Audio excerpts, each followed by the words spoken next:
दोस्तों पिछली यूनिट्स में हमने पासे के बारे में पढ़ लिया था कि अगर पासा उछालते हैं तो 5 आने की प्रायिकता क्या होती है, 6 आने की प्रायिकता क्या होती है, मतलब संभावना क्या होती है।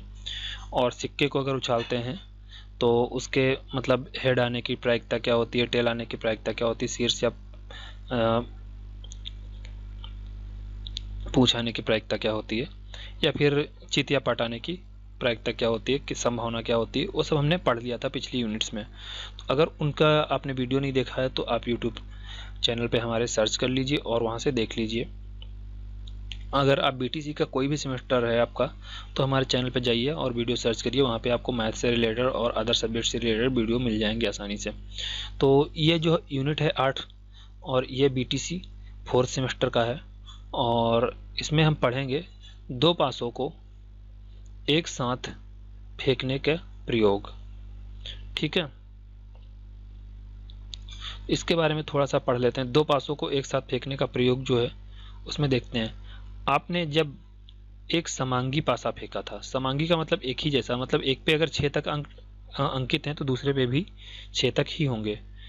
तो देखा था कि ऊपर एक सम संभावी 6 संख्याएं मतलब 1 से लेके 6 तक आई थी।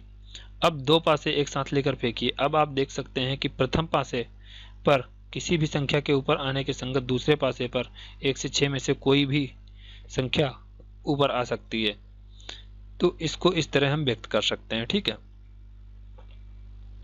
तो जैसे पहला पासा फेंका तो उस पर भी 6 तक डिजिट होते हैं, दूसरे पासा फेंका उस पर भी 6 तक डिजिट होते हैं, तीसरे पे 6 तक होते हैं, चौथे पे 6 तक डिजिट होते हैं, पांचवें पे 6 तक डिजिट होते हैं और छठे पे भी 6 तक डिजिट होते हैं। अब अगर हम 6 पासा फेंकते हैं, ठीक है, तो हो सकता है कि इसमें 1 आ जाए, इसमें 4 आ जाए, ठीक है, और इसमें भी 4 आ जाए, और इसमें 2 आ जाए, और इसमें 5 आ जाए, और इसमें 6 आ जाए। ऐसा हो सकता है। तो एक ये संभावित घटना हो गई। अगर 6 पासा फेंकते हैं तो हम क्या लिखेंगे, तो 1/6 लिखते हैं अगर फार्मूले से अकॉर्डिंग करते हैं, और 1/6 ये, तो उसमें से सबकी घटना अलग अलग है। तो अगर 6 हो गया तो ये 6/6 हो जाएगा और इसकी पासे की घटना 1/6 हो जाएगी। ये तो प्रोसेस हो गई बाय फार्मूले वाली, तो उसको आगे समझेंगे, अभी यहाँ पे समझ में नहीं आएगा। चलिए आगे बढ़ते हैं, देखते हैं।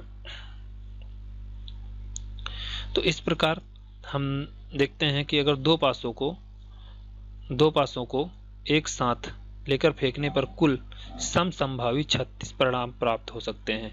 ये सभी 36 परिणाम एक दूसरे से भिन्न हैं तथा इनमें से प्रत्येक के आने की संभावना समान है, अतः यह 36 परिणाम निम्नवत हैं। तो जैसा कि हम बता रहे थे कि 36 परिणाम जैसे हो सकता है दो पासे अगर साथ में फेंका जाए तो हो सकता है 1 1 दोनों में आ जाए, या हो सकता है एक में 1 आए दूसरे में 2 आए, एक में 1 आए दूसरे में 3 आए, एक में 1 आए दूसरे में 4 आए, एक में 1 आए और दूसरे में 5 आए, एक में 1 आए दूसरे में 6 आ जाए। या हो सकता है पहले में 2 आ जाए फिर 1 आए, पहले में 2 आ जाए दूसरे में भी 2 आ जाए, ये भी हो सकता है।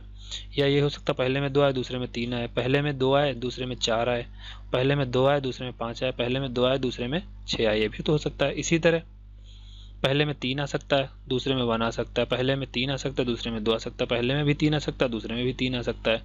या हो सकता है पहले में 3 आए दूसरे में 4 आए, या हो सकता है पहले में 3 आए दूसरे में 5 हो सकता है, या फिर पहले में 3 आए दूसरे में 6 हो सकता है। इसी तरह 4 को लेकर करेंगे, इसी तरह 5 को लेकर करेंगे, इसी तरह 6 को लेकर करेंगे। तो टोटल ये कितने परिणाम हो गए, 36। ठीक है, तो अगर दो पासे लेकर करते हैं तो टोटल 36 हो जाएंगे। तो आप ऐसे भी देख सकते हैं, अगर दो पासे लिए तो एक के आने की संभावना 6 होती है, तो दो पासों की कितनी होगी, 36 हो गया। अगर 3 पासे साथ में लेके उछालते हैं तो 36 और 6 कितना हो जाएगा, 216 हो जाएगा।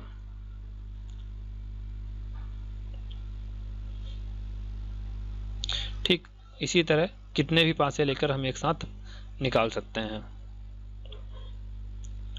अब जैसे सिक्के का बात आती थी तो हेड टेल आपने पढ़ा होगा। ठीक है, तो अगर एक सिक्के की प्रायिकता 1/2 होती है, ठीक, तो दो सिक्के की कितना हो जाएगा, गुणे में 1/2 कर देंगे, तो इसी तरह 1/4 हो जाएगी। ये प्रायिकता का नॉर्मली फार्मूला है जो यहाँ पे अभी नहीं समझाया गया है, तो उसको हम आगे देख लेते हैं। यहाँ पे देखिए दिए गए है कि एच आने के घटने की संभावना 1/2 होती है। इसी तरह टेल आने की संभावना 1/2 होती है। तो घटना घटित होने की संभावना का यही संख्यात्मक मापन है। तो यहाँ पे प्रत्येक परिणाम या घटना के प्राप्त होने के घटित होने की संभावना 1/4 है। कब? जब 2 सिक्के लेकर उछाले जाते हैं, जैसा कि मैंने ऊपर बताया था। वो करते क्या है, 1/2 और गुणे में 1/2 करते हैं, जैसे हम पासे का लेकर किए थे। ठीक है। तो अगर 3 सिक्के उछाले जाएं तो उसकी संभावना क्या होती है, 1/8 होती है। ठीक है। और अगर 4 उछाले जाएं तो 1/16 हो जाएगी। ठीक। तो इसी तरह इसमें दिया गया है, 1 सिक्का उछालने पर 1/2 हुआ, 2 को उछालने पर 1/4 हुआ, 1/4 हुआ, और 3 को उछालने पर 1/8 हो गया। ये तो रही पासे की बात। ठीक है। उसके सिक्के की बात, अगर 3 पासा साथ में उछाले जाते हैं तो उसका क्या होता है, एक पासा में टोटल अंक कितने होते हैं, 6 होते हैं। 1 से लेकर 6 तक संख्याएं आती हैं, और उसमें तो उसकी प्रायिकता क्या है, एक पासे की 1/6 होती है कि उसमें 1 भी आ सकता है, 2 भी आ सकता है, 3 भी आ सकता है। ठीक। इसी तरह अगर 2 पासे की तो 1/6 हो जाएगा, जैसा मैंने बताया था। अगर 3 हुआ तो 1 फिर से 6 हो जाएगा। अगर 4 पासे हुए तो 1 फिर से 6 हो जाएगा, और उनको सबको गुणा करके निकालते हैं। ठीक है। तो इसी तरह जितने पासे हम बढ़ाएंगे उतने इसी तरह उतना डिजिट उसमें आने की संभावना बढ़ जाएंगे, क्योंकि एक पासे में 6 बार मतलब 6 अंक भी आ सकते हैं, 5 भी आ सकते हैं, 4 भी आ सकते हैं, 3 भी आ सकते हैं, 2 भी आ सकता है, 1 भी आ सकता है। इसी तरह सिक्के में सिर्फ 2 ही आते हैं, तो इसलिए 1/2 किया, 1/2 का मल्टीप्लिकेशन सब में हुआ, आप मल्टीप्लाई करके देख सकते हैं। ठीक। तो जब 2 पासे साथ लेकर फेंके जाते हैं तो 36 घटनाएं होती हैं, जैसा कि पहले आप देख चुके हैं। ठीक। तो जो इस प्रकार के प्रतिदर्श के इनमें से घटित होने की संभावना है, तो 1/36। तो इसमें देखिए, जब एक पासा उछालते हैं तो 1/6 होता है, 2 पासे उछालेंगे तो 1/36 हो गया। अगर 3 उछालेंगे तो 1 कितना हुआ, 216 हो गया। इस तरह से तो उपयुक्त उल्लिखित सभी घटनाएं जो हैं वो सरल घटनाएं, सिंपल इवेंट कहलाती हैं। किसी घटना के घटित होने की संभावना के मापन को प्रायिकता, प्रोबेबिलिटी कहते हैं। यही हमारा चैप्टर था मेन, जिसमें हमारी 3 यूनिट खत्म हुई, और उनको भी आप पढ़ लेना। हमारा वीडियो जो हमारे चैनल पे पड़ा हुआ है उसको सर्च करके आप ध्यान से देख लेना, समझ में आ जाएगा कि प्रायिकता क्या होती है। जैसे सिक्का होता है तो उसको उछालते हैं तो हम कहते हैं ना, हेड आएगा कि टेल आएगा, वही प्रायिकता होती, वही प्रोबेबिलिटी होती है। जैसे एक लड़का है तो क्या होगा, या तो पास हो सकता है या तो फेल हो सकता है, 2 चीजें हो सकती हैं। तो उसकी प्रायिकता क्या हो जाएगी, 1/2 हो जाएगी। ठीक है। अब 2 सिक्कों को एक साथ फेंकने पर कितने परिणाम प्राप्त होते हैं? तो 2 सिक्कों को एक बार फेंकने पर कितने परिणाम प्राप्त होते हैं? 4, पता है आपको। ठीक है। 3 सिक्कों को एक साथ फेंकने पर कुल कितनी घटनाएं हो सकती हैं? 1/8 हो सकती हैं, जैसा कि आपने पढ़ा था। 2 पासों को एक साथ पर प्रदर्शन समान अंकों वाले कितने जोड़े हो सकते हैं? समान अंकों वाले कितने जोड़े हो सकते हैं? तो यहाँ पे समान मतलब जैसे 2-2 है, 3-3 है, तो यहाँ देखिए 1-1 हो गया, 2-2 हो गया, 3-3 हो गया, 4-4 हो गया, 5-5 हो गया, 6-6 हो गया। तो कितने जोड़े हो सकते हैं? 6 हो गए। ठीक है। तो यहाँ पे 6 हो जाएगा। 2 पासों को एक साथ फेंकने पर प्रतिदर्शी समष्टि में कुल कितने अवयव होते हैं? समुच्चय लिखिए। तो ये जो हम अभी ये दिखाए हैं, ये सेम क्वेश्चन नंबर 3 है। ठीक। क्वेश्चन नंबर 3 का ये आंसर है, वो इस तरह से लिखा जाएगा। ठीक। ये क्वेश्चन नंबर 4 था। ठीक है।